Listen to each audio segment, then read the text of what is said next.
네, 수요일 시장 장 시작 앞두고 있는 모습입니다. 오늘장 모닝에서 또 전략을 좀 알아보도록 할 텐데요. 토마토 투자자문 강재호 노영력 자리하셨습니다. 어서 오십시오. 네, 안녕하십니까? 네, 자 이제 수요일입니다. 그렇기 때문에 이제 월화 그리고 어떻게 보셨는지부터 우선 정리를 해보겠습니다. 체크 포인트 어떤 게 있나요? 그러니까 우크라이나 이슈 계속 반복되는 그런 상태인데 네. 이제 우크라이나의 이제 돈스만 지역이라고 하죠. 네. 그 돈바스죠. 지역, 돈바스. 네. 헷갈려요. 네. 근데 그 지역에 이제 뭐 러시아에서 이제 승인을 했다.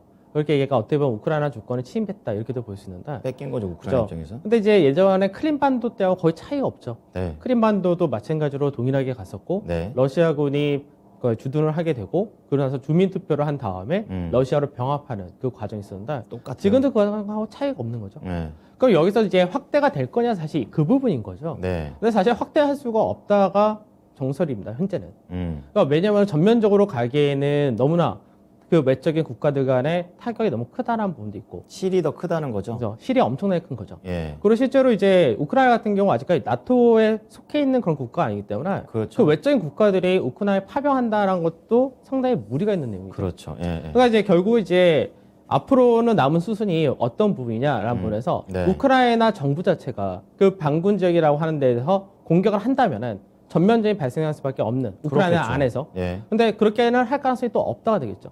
왜 그렇습니까? 그러니까 우크라이나 대통령 자체가 지지율이 워낙에 낮은 상태였었고 예. 그리고 이제 이 부분을 더 확전하기보다는 여기서 마무리 지을 가능성이 높다. 이렇게 되는 거죠. 그러니까 러시아 입장에서 이제 어느 정도 가질 거 다 가졌고 다 챙겼으니까 네. 이제는 외교적으로 푸는 과정만 남아있다. 이렇게 볼 수 있겠죠. 그럼 상황이 거의 다 끝난 거네요. 그렇죠. 그러니까 이제 미국에서 러시아에 대해서 제재를 한다라고 이제 발표를 했었죠. 예, 예. 근데 사실 러시아에 대해서 적극적인 제재를 어떤 걸 피기가 되게 어렵다는 말씀드렸는데 네. 결국 이제 제재를 아직 추가적으로 하겠다라고 얘기가 나오긴 했지만 결국 제재란 부분이 독일하고 러시아 연결된 그 가스관 그 아직까지 만들어진 다 만들어졌었는데 승인을 아직 안 하고 있었던 케이스였는데 그렇죠. 그거 그대로 승인 안 하겠다 이 내용밖에 없었고 네. 그리고 이제 러시아 관련된 은행들 그쪽 같은 경우도 마찬가지로 이제 금융 제재를 가하겠다라고 했는데 네. 이미 러시아 같은 경우는 작년에 평균 외화 보유액 자체가 2배 정도 늘어난 상태에서 예. 그 은행들도 예전부터 스파이 노릇을 했다라는 식으로 제재를 가하고 있던 은행들이었기 때문에 가던 거였군요. 확인했다 정도밖에 안 되는 거죠. 그리고 이제 러시아의 유력 재벌 인사들 이런 네. 사람들에 대해서 제재를 가한다는데 우리가 대표적으로 이제 영국 프리미어리그의 첼시 구단주 예. 그 사람이 이제 러시아 사람인데 아, 그래요? 그 사람 같은 경우 이미 영국에서 2018년도 이후로 비자를 연장 안 해주고 있는 상태여서 이미 들어오지 못하고 있던 상황이었기 때문에 예. 사실 색다른 게 없는 거죠. 그럼 뭐 색다른 거 없네. 말로만 그렇게 표현을 그러니까 하면. 어차피 러시아에 대해서 적극적인 제재 자체를 할 수가 없었던 부분이었기 때문에 그래서 이 부분은 어느 정도 계속해서 신경전만 벌일 수밖에 없었던 케이스인데 이제 이 부분이 나타났다는 거죠. 그렇군요. 결국에는 크림반도 때 오바마 대통령이 특별히 더 못했던 것처럼 똑같습니다. 똑같이 지금 거의 다 우크라이나 사태는 마무리가 됐다 정도로 좀 말씀을 해주셨습니다. 자, 이 밖에 다른 체크 포인트들 어떤 게 있었습니까? 네, 우선 이제 전에 국내 증시 체크를 좀 해봐야 되는데 네. 국내 증시가 최근 들어서는 미 증시라든지 뭐 다른 유럽이라든지 그런 증시에 비해서는 상대적으로 강하다 이렇게 볼 수도 있습니다. 네. 상대적으로 선방을 하고 있는 모습인데 그 선방의 배경이 사실 여러 가지 있겠지만 음. 우크라이나와 러시아 문제는 사실 어떻게 보면은 유럽 같은 경우는 바로 당사국들이 되는 케이스인 거고요. 네. 그리고 이제 유가라든지 원자재에 따른 우려감이 있긴 했었는데 어제 이제 미국에서의 제재안이 발표된 다음에 오히려 원자재 가격들이 떨어지는 그런 모습을 보여주기도 하죠. 그러니까 그런 불확실한 부분에서는 사실 네. 국내 증시에서 이제 우려했던 부분은 어떤 거냐면 러시아에 대한 아주 강력한 제재가 들어갈 경우 네. 러시아에 수출을 하거나 러시아로부터 수입하는 물품들이 있기 때문에 그게 국내 경제에 미칠 수 있는 영향이 있다는 부분을 굉장히 우려했던 부분인데 네. 실제로 그게 크지 않다면은 국내는 오히려 상대적으로 더 메리트가 높아진다 이렇게도 볼 수 있는 케이스입니다. 네. 그래서 그런 부분 좀 체크하면 될 것 같고 그다음 오늘 이슈 같은 경우는 이제 최근 들어서 사실 뭐 게임주 같은 경우도 사실 좀 재밌긴 합니다. 원래 게임주 같은 경우는 예전에 우리가 2018년도에 미중 간의 무역 분쟁이 발생되거나 지금같이 뭐 지정학적 리스크가 발생되거나 할 때는 어떻게 보면 게임주 같은 경우는 단순하게 소프트웨어라는 쪽이 그렇죠. 이런 쪽과 전 연결이 안 되기 때문에 예전 같은 경우 오히려 이쪽이 수혜주로서 부과가 됐던 케이스인데 불안 요인이 없다라는 없다는 거죠. 쪽이었었죠. 예. 근데 오히려 지금 같은 경우는 납부가 굉장히 큰 케이스가 되는데 계속해서 저점을 깨는 쪽이 나오고도 있고 그리고 이제 시장에서 NFT에 대한 기대가 컸던 부분도 오히려 더 안 좋은 쪽으로 가고 있는데 네. 이런 부분에서 이제 접근을 할 수 있느냐 이런 것도 한번 체크해 보면 될 것 같고요. 그리고 요 근래 들어서 가장 강한 업종이라고 해운. 얘기하면 해운이죠. 그러니까 해운주가 사실 뭐 HMN 같은 경우 저점 대비 거의 50% 정도 올라온 상태인데 그럼 다른 해운주들에서 네. 저평가된 거 볼만한 게 있을 건가? 아하. 이것도 좀 체크해 볼 필요가 있을 것 같습니다. 네. 자, 오늘도 이제 수면 밑으로 한번 들어가 볼 텐데요. 우선 첫 번째 자료부터 좀 체크해 보겠습니다. 나스닥 100 관련된 선물 지수입니다. 네. 나스닥 100 선물지수 어제 우리나라 장중에 장 초반에가 이제 나스닥 100 선물지수 같은 경우는 장제 마이너스 2.8%까지 빠졌습니다. 이제 그것 때문에 시장도 영향을 그렇죠? 받은 그것 거죠. 때문에 시장이 예. 영향 받았었죠. 그러고 나서 이 장 끝난 무렵에는 2% 전후로 이렇게 마감이 됐었는데 이제 시장에서 불안했던 요인이 어떤 거냐면은 네. 1월달에 저점 자리대를 나스닥 100 선물지수가 어저께 장중에 깼던 거였었죠. 그거였군요. 그러다 보니까 시장에서 저점을 깼다라는 생각이 들면은 저점이 이탈해서 더 큰 하락이 나타날 수 있다. 그럴 여기에 수 대한 있죠. 경계감이 굉장히 높았던 네, 거죠. 네, 네. 그래서 이제 그런 부분이 결국 이제 어저께 국내 증시를 비롯해서 증시 전체적으로 다 영향을 미쳤던 부분이다. 근데 굉장히 좀 재밌게 올라갔습니다. 그러니까 단기적으로 볼 때 어저께 국내 증시 마감할 때까지가 단기적으로 나스닥 100 선물지수 같은 경우 9% 가까이 빠졌던 케이스였는데 네. 어제 실제로 미장이 열리고 난 다음부터는 굉장히 롤러코스터였죠. 맞아요. 반등해서 플러스를 갔다가 다시 급락했다가 다시금 버건 갔다가 내려왔다가 진짜 계속 현기증 나요. 반복했었죠. 네. 그러다 결과적으로는 0.54% 하락으로 마감이 되었다 됩니다. 지난주랑 비슷하네요. 예. 그럼 이제 나스닥 지수 같은 경우는 나스닥 지수나 S&P나 전체적으로 1% 정도 하락을 하긴 했는데 네. 실제로 나스닥 100 지수 같은 경우는 전일 국내 증시가 2% 전후일 때 선발했었고 결과적으로는 0.54% 정도 하락으로 마감이 되었고 그쵸. 이렇게 되다 보니까 그 저점 자리 때 깨고 나서 올라왔다가 되니까 이제 저점 자리 때 근간에서는 저가 매수가 유입될 수 있는 가능성도 높다가 됩니다. 그래서 어제 국내 증시 같은 경우는 이런 부분을 선발했었기 때문에 네. 오늘 국내 증시가 추가적으로 미증시의 하락이라는 부분을 더 영향받을 필요가 없다가 되겠죠. 그럼 약간 국내 증시 내에서도 뭐 기술주라든지 이런 종목들을 약간은 좋은 종목으로 담아봐도 되는 겁니까? 다와도 괜찮을 것 같습니다. 그렇군요. 알겠습니다. 자, 그럼 두 번째로 넘어가 보겠습니다. MSCI 코리아 인덱스인데요. 이제 외국인의 자금이 한국에 얼마큼 들어오나 이거 좀 볼 수 있는 이런 거죠. 예, 좀 볼게요. 그 예. 환율도 연동이 되어 있죠. 그렇죠. 예. 그러면 이제 MSCI 코리아 인덱스를 보게 되면은 어제 미증시가 1% 정도 하락을 했다 되죠. 그리고 전일 국내 증시가 하락했던 부분도 있는데 실질적으로 하락폭을 보게 되면 마이너스 0.29%. 하락이 굉장히 작죠. 그러네요. 그러니까 차별화가 약간 되는 분위기가 나타난다. 이렇게도 볼 수 있는데 그러니까 선진국과 차별화된다. 선진국하고도 차별화되고 뭐 상대적으로 아시아 내에서도? 아시아 내에서도 약간 차별화되긴 합니다. 그렇군요. 근데 이제 그런 부분인 거죠. 사실 러시아에 대한 경제 제재가 지금 현재까지 발표된 거를 놓고 볼 때는 굉장히 양호한 수준이기 때문에 국내 기업들에 대한 영향이 좀 제한적이다. 이렇게 볼 수도 있고요. 그러니까 양호하다라는 말씀은 좀 예상 범위 내다. 그죠? 예상 범위 그렇군요. 내 정도가 네네네. 되는 거죠. 그래서 이제 실질적으로 국내 같은 경우는 뭐 가장 문제가 된다라고 하는 부분이 여러 가지 인플레이션이나 원자재 상승 이런 것들인데 네. 실제로 이제 어제 같은 경우도 원자재 가격 같은 경우 보게 되면은 뭐 브렌트유 같은 경우는 장중에 98불, 99불까지 갔었는데 그것 때문에 결과적으로는 100달러 상승폭을 난다. 다 예. 반납을 했었건 났죠. 그렇군요. 그러니까 이제 인플레이션에 대한 우려도 좀 완화되는 것도 있고 그리고 국내 같은 경우가 러시아와 우크라이나 쪽에 대한 수출 비중이라든지 수입 비중이 그렇게 높지가 않습니다. 그렇더라고요. 상대적으로. 예. 그래서 이제 그런 부분에서 상대적으로 해피처가 될 수도 있겠죠. 그러니까 거기서 싸운다고 해서 우리나라 수출에 무슨 악영향을 미치는 게 영향이 적다 이렇게 볼 수 있는 거죠. 그러니까 이제 실질적으로 러시아 같은데 가장 많이 수출한 것 중에 하나가 자동차와 자동차 부품인데 이쪽 같은 경우가 제재안이 뭐 굉장히 강하게 나온다면은 영향을 받을 수밖에 없겠지만 네. 현재는 그런 부분에 제재안이 나오지 않는다가 돼버리니까 네. 사실 문제될 게 없다가 돼버린 거죠. 그래서 이제 실질적으로 21선이나 자리대를 안착하는 과정을 그대로 보여준다는 거고 네. 실제로 이제 1월달 저점 대비해서 아직까지 5% 정도의 강세를 유지를 한다는 거죠. 그렇군요. 그러니까 이제 실제로 국내 증시 같은 경우 이미 과하게 빠진 부분도 먼저 있었고 네. 그리고 이제 하락 조정 자체가 작년부터 먼저 받았기 때문에 빠질 만큼 빠졌다는 관점도 괜찮고 그리고 전에도 말씀드렸듯이 월요일날 제가 이제 글로벌 펀드 자금 흐름을 설명해 드릴 때 네. 채권 쪽에서 자금 빠지고 선진국에서 빠지는데 쉬는 곳 들어온다는 말씀이었죠. 그렇죠. 근데 그런 부분에서도 이제 국내 증시가 선방을 하거나 좀 더 차별화될 수 있는 여건도 만들어진다고 보셔도 될 것 같습니다. 그렇군요. 선진국보다도 그리고 아시아 증시 내에서도 국내 증시에 돈이 좀 들어오고 있다라는 흐름을 좀 읽어드렸는데요. 다음은 이제 환율 얘기로 좀 같이 좀 넘어가 보겠습니다. 네. 예. 보통 우리가 시장에서 리스크가 발생된다 했을 때 환율 쪽을 늘 눈여겨보게 되죠. 그렇죠.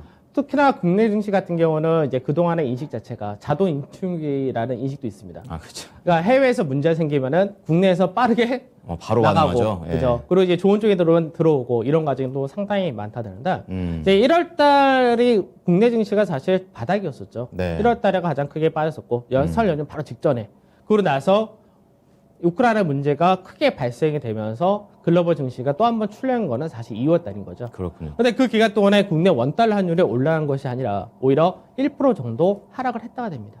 어떻게 해석해야 돼요? 그러니까 이 부분은 앞전에 말씀드렸듯이 자금 자체에 들어온 것도 있고 그 국내 증시에 따른 차별화도 가능하다 이렇게도 보시는 거죠. 그러니까 상대적으로 지금 시장에서 굉장히 불안하다 이렇게도 얘기하고 외국계 증권사 같은 경우는 만약 전쟁 자체가 전면전으로 일어났을 때는 나스닥 같은 경우가 추가적으로 하락이 한 9% 빠질 수 있다 이렇게도 얘기를 합니다.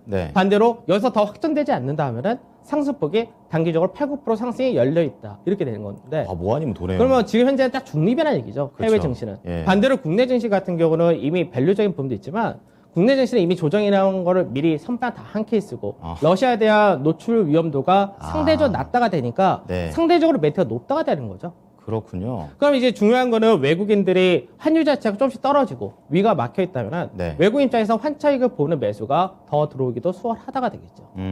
그러면 이제 환율적인 부분에서는 계속해서 상승 추세가 나오던 자리 때 이탈하느냐 그 가격이 1188원 정도가 되는데 이 가격을 이탈하느냐가 이제 조만간 나오지 않을까 싶습니다. 그러니까 이게 이탈을 안 하게 하는 게 되면 이탈을 하게 되면 어떻게 판단해야 되는 거죠? 외국인들의 국내 증시가 매수가 더 강해지는 거고 국내 증시 자체도 상대적인 메리트가 높게 더 보여진다로 보시면 될 것 같습니다. 근데 이탈을 안 하고 옆으로 행보한다면은 국내 증시 박스권에서 좀 더 왔다 갔다 한다 정도 되겠죠. 아 그렇군요. 환율을 보면서 앞으로의 증시 전망까지도 방향성을 좀 알아볼 수가 있었습니다.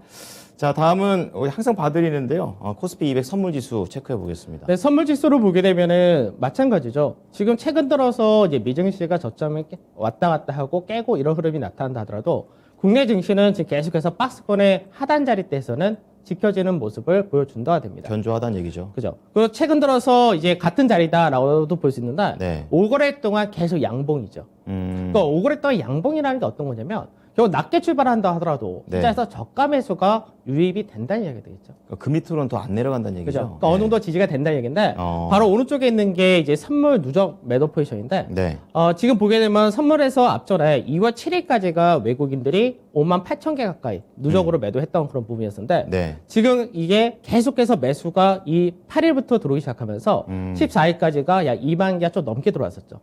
그러면 3만 6천 개 정도까지 축소가 되었다가 그 이후부터 시장에서 계속 왔다 갔다 반복을 하는데 그러면 선물 쪽에서 누적을 보게 되면은 어저께까지가 34,600계약이니까 실질적으로 외국인들 추가적인 선물 매도라든지 이런 것은 없다가 되겠죠.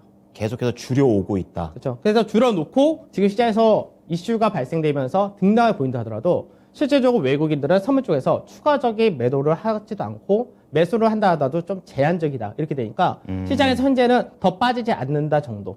그리고 나서 이제 어느 정도 이슈가 완화되거나 모멘텀이 생긴다면 더 강하게 사는 과정이 나타날 수 있다가 되겠죠.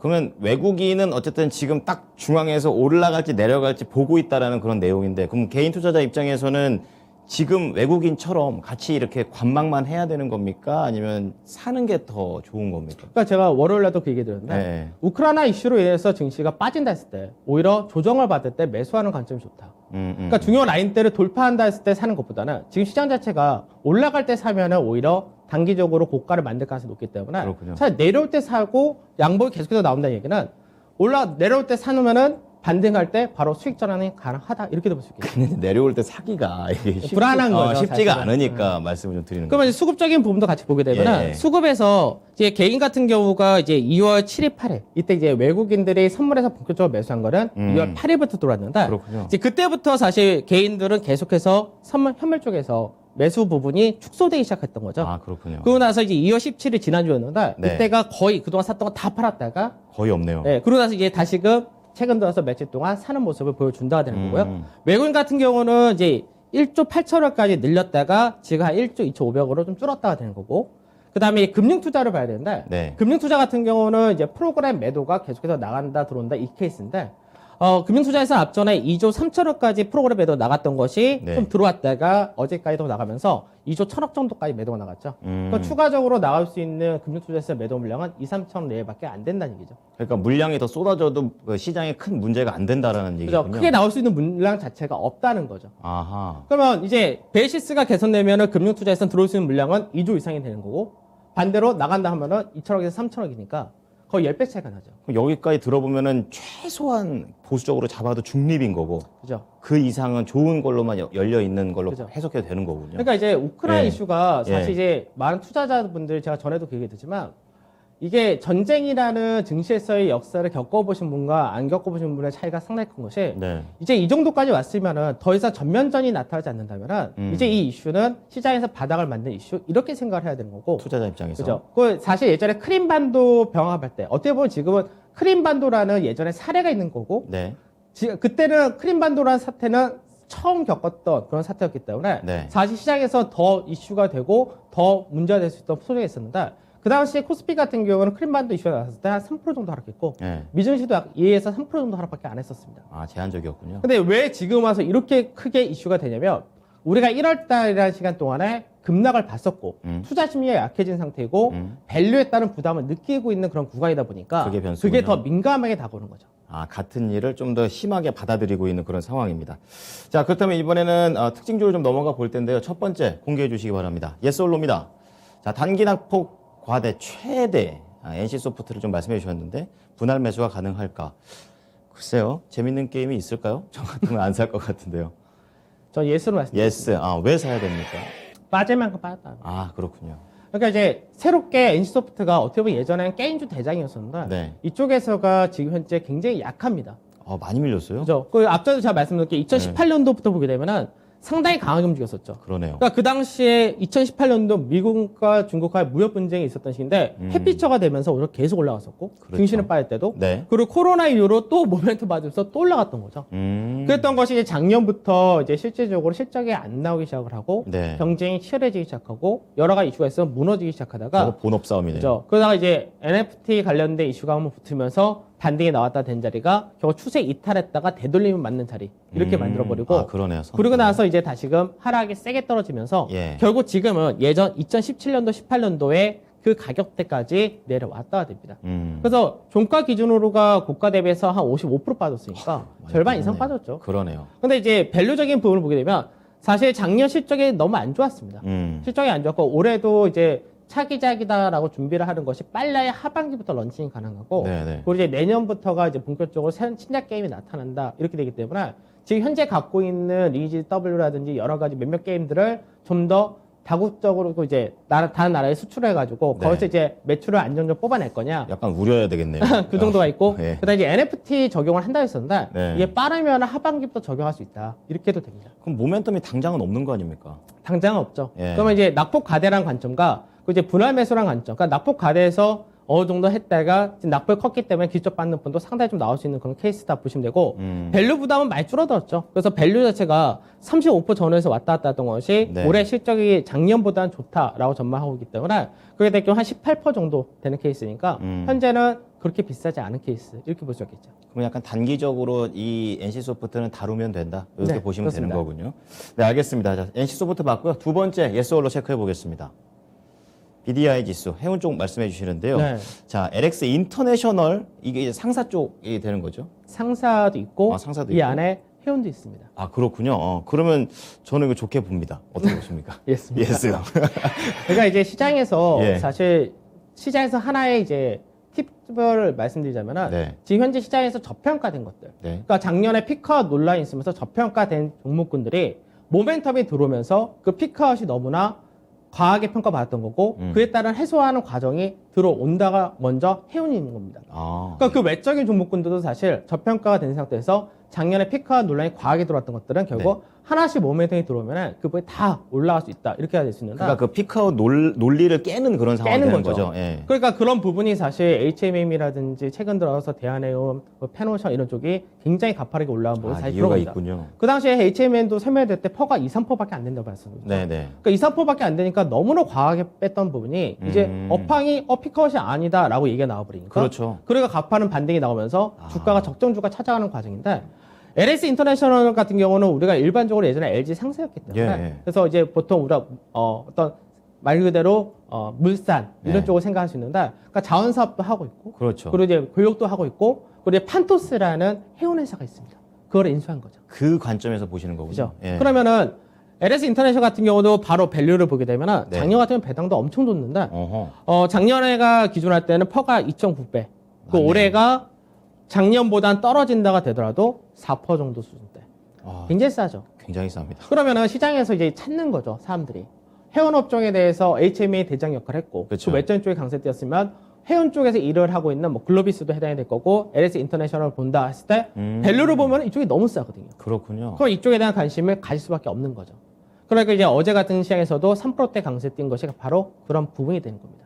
이미 아시는 분은 아시는군요. 그죠? 그러니까 싸기는 엄청 싸니까요. 네. 그러니까 이렇게 싼 종목군들이 이제 업황이라든지 갖고 있던 피크아웃이라는 논란이 벗어나게 될 경우 주가가 적정 주가 찾아가는 과정이 나올 수밖에 없다는 거죠. 그럼 이 LX 인터내셔널은 적정 주가가 얼마예요? 적정 주가라는 밸류상으로 보게 된다면은 이제 밸류상으로 볼 때는 대략 한 5만 원에서 6만 원 정도가 적정 주가입니다. 아직 한 3만 원 중반. 3만 원도 안 되죠. 3만 원도 안 되는군요. 그러면 거의 더블이 가능하다는 그래서 거죠. 싼 종목들은 계속해서 체크해 놓으셔야 됩니다. 아하. 그게 이제 어느 정도 모멘텀이 들어올 때 그때 굉장히 강한 모멘텀 받을 수 있다 이렇게 된 건데 앞전에 이제 DLNC 같은 건설주도 한번 제가 말씀드렸었죠. 그러니까 그것도 이제 밸류적으로 보면 3% 4%밖에 안 되는 종목인데 이란이 복원될 경우 그렇죠. 그렇게 될 경우는 이란의 해외 수주에서 60% 이상을 DLNC 같은 경우는 이란으로부터 갖고 왔었기 때문에 그래서 테헤란에 유일하게 지점을 유지하고 있는 데가 DLNC입니다. 그렇군요. 그러니까 그런 쪽이 이제 모멘텀 받으면은 재평가를 받으러 가는 과정이 되겠죠. 그래서 건설주 중에 DLNC가 더 잘 갔던 거군요. 제가 그렇다면 오늘은 이제 딱 하프 타임입니다. 수요일이기 때문에 또 전략을 또 잘 짜봐야 될 것 같은데 어떻게 해볼까요? 네, 우선 어제도 아까도 잠깐 말씀드렸지만 시장에서 지금 많은 투자자분들이 굉장히 걱정을 많이 하십니다. 근데 사실 우리가 작년부터 해서 1월 달, 2월 달에 피크를 굉장히 크게 만들었던 것이 금리 인상에 대한 부분. 그렇죠. 그래서 이것도 국채 금리가 2.05까지 올라갔다가 이제 1.9까지 떨어지고 3월 달 금리 인상 50bp를 올린다 하더라도 이미 시장에서 어느 정도 반영은 되어 있거든요. 그래서 사실 이것도 거의 끝났다고 봐야 되고 우크라이나 이슈도 결국은 침략을 전쟁을 하니 안 하니 계속해서 얘기가 났는데 전면적인 전쟁은 원래부터 할 생각이 없었으니까. 그래서 미군도 마찬가지 우크라이나에 있던 미 군인이라든지 자국민들을 대피시킨 것이 만약 우크라이나에 있는 미국 국민들이나 군인이 많이 죽는 일이 벌어진다면 그때는 전쟁할 수밖에 없는 여건이 되는데 그런 걸 다 회피하려고 했던 거죠. 어떻게 보면. 그러면 지금 더 최악으로 됐으면 건 전면전이 터지는 거. 그리고 또 하나는 75bpc, 뭐 100bpc 한 방에 올리는 거. 이건데 그거는 거의 불가능한 거의 일이 아닙니까? 현실적으로 안 되니까. 그럼 악재가 없는 거 아닙니까? 그래서 지금 현재 이 전쟁이라는 부분, 정치적인 부분하고도 너무나 많이 연결되기 때문에 그래서 아까 외국계 증권사에서 현재 전쟁이 전면적으로 일어날 경우 그때는 나스닥이나 S&P가 추가로 빠질 폭. 그래서 반대로 전쟁이 일어나지 않고 현재 수준에서 봉합이 될 경우 반등폭. 그게 거의 비슷하다고 말씀드렸어요. 그렇군요. 그러니까 현재 딱 중립 정도. 그러니까 더 이상 새로운 악재가 나오지 않는다면 지금 현재 구간이 바닥이라는 논리도 맞는 얘기가 되는 거예요. 그렇게 되는 거군요. 그러면 지금 현재 어제 같은 경우 국내 증시가 미 선물을 하라 선발했으니까 오늘 같은 경우는 21선 안착하는 과정을 볼 거냐 아니면 그 이상을 뽑아줄 수 있을 것이냐 이 정도가 될 것 같고요. 환율 쪽은요? 환율이 굉장히 중요하다라고 하는 게 어저께도 마찬가지입니다. 어제 환율 자체가 상승이 안 나고 오히려 하락으로 마감이 됐거든요. 그러니까 시장에서 우크라이나에 대한 전쟁이 발생된다. 굉장히 외교적으로 뭐 처리적 부분이 뭐 굉장히 지연될 것 같고 불확실성 커진 것처럼 보이지만 환율적인 흐름에서 굉장히 안정적이었다는 거죠. 이런 걸 보면 이게 딱 팩트가 나오는 거죠. 그래서 외국인들이 이거를 이 가격을 이탈하게 될 경우는 외국인의 매수 확대가 더 확대될 가능성이 높다. 이렇게도 볼 수 있습니다. 아까 차트 보고 말씀드렸고요. 다음 장 보겠습니다. 근데 프로그램 같은 경우는 매도 가능 규모가 3,000원 대외, 2,000원에서 3,000원인데 반대로 베이시스가 좋아진 상태가 들어온다면 오히려 2조 이상이 가능하다. 그거 간단하죠. 빠질 수 있는 금융 투자에서 나올 수 있는 물량은 2, 3,000원 대외인데 부담 없고 들어올 때는 더 크게 들어올 수 있는 규모는 굉장히 크다가 되니까. 긍정적인 더 큰 상황입니다. 그다음에 시장 조정의 대표적인 요인이라고 했었던 금리 인상과 러시아 확대 요인은 이제 거의 다 제한된다. 네, 말씀드렸던 대로. 그렇습니다. 그럼 투자 전략 전반적으로 좀 잡아봤고요. 종목 하나만 좀 보면서 마무리를 짓겠습니다. 네, 오늘 이제 금호석유 말씀드리도록 하겠습니다. 어떤 부분을 좀 볼까요? 금호석유도 밸류가 굉장히 쌉니다. 그렇군요. 그러니까 제가 아까 말씀드렸던 부분이 밸류가 싼 종목군들 같은 경우는 시장에서 앞전에 여러 가지 피크아웃이나 여러 가지 논란이 있었기 때문에 빠진 건데 이 부분이 완화되거나 모멘텀이 형성될 경우는 주가가 적정 주가 찾아가는 흐름이 나올 수밖에 없습니다. 올라가려고 기다리고 있는 거죠, 약간. 그렇죠. 그러면 이제 전년 대비해서 시장은 하향되는 건 똑같지만 밸류 메이터는 굉장히 높고 표가 4% 수준밖에 안 된다. 매우 싸다. 그죠. 그리고 이제 경영권 분쟁 가능성이 요즘 좀 부각이 되고 있습니다. 다시 싸우더라고요. 근데 이제 이 부분은 사실 주주총회가 이제 3월 달에 있기 때문에 주주총회가 있을 때 더 전후로 해가지고 이슈가 한번 더 부각될 수밖에 없습니다. 그래서 이제 분쟁을 한다 쪽에서는 결국 어떤 거냐면 이제 배당을 더 늘리고 예. 그리고 이제 새로운 신사업을 추진해라 이런 식으로 좀 강하게 압박을 하고 있는 케이스라서 네. 그러니까 배당 자체를 원래 많이 하고 있는 케이스가 되기도 하는데 이제 그 부분에 대해서 더 신경 써야 되겠죠. 현재 그렇죠. 경영진 같은 경우가 그러니까 분쟁이 계속 나야 좋은 거죠. 사실 이런 부분 나쁘진 않습니다. 주주 투자자 입장에서는. 입장에서만 보면 되니까 뭐 알아서들 하시겠죠 거기에는. 네, 그리고 어떤 이제 차트 좀 보면서 차트를 보도록 예, 하죠. 체크를 해보겠습니다. 차트를 보면은 이제 아까 밸류적인 부분은 설명해 드렸었고 굉장히 싸다라고 말씀했죠. 네. 그러니까 지금 금호석유 같은 경우도 고가 대비해서 거의 50% 정도 1월 달까지 하락을 했었고요. 그러고 나서 최근 들어서 반등이 나오는 그런 흐름을 네, 보여준다 그랬는데 차트적인 모양에서는 세기형이라고도 얘기합니다. 그러면 세게 올라간다는 얘기죠. 그렇죠. 세기형은 돌파하면은 굉장히 올라간다. 가파르게 올라가는 케이스가 예, 되는 거죠. 예, 예. 그래서 이제 이슈 같은 경우 부분은 아까 말씀드렸던 밸류 메리트와 그 경영권 분쟁, 그 주주 환원 정책을 또 발표할 건데 주주 환원 정책이 좀 강력하게 나오지 않을까 기대를 하고 있습니다. 돈이 많이 쌓이는 케이스라서. 그렇군요. 그래서 이 부분도 있고 그 다음에 이제 시장에서 아까 이제 여러 가지 모멘트 있다 했는데 유가가 이제 어느 정도 하락한다는 부분도 괜찮다 이렇게 보시면 되겠죠. 가격 쪽에 들어보겠습니다. 매수가는 15만 7천에서 16만 원 이제 매수를 하시면 될 것 같고요. 네. 이제 손절은 15만 원 그리고 목표가는 19만 원 이렇게 말씀드리도록 하겠습니다. 네, 매력적인 저평가 종목 오늘 또 하나 더 금호석유 가져와 주셨습니다. 오늘 말씀 감사합니다. 감사합니다. 네. 네, 지금까지 토마토 투자자문 강지원 운용력과 함께했습니다. 오늘장 모닝이었습니다.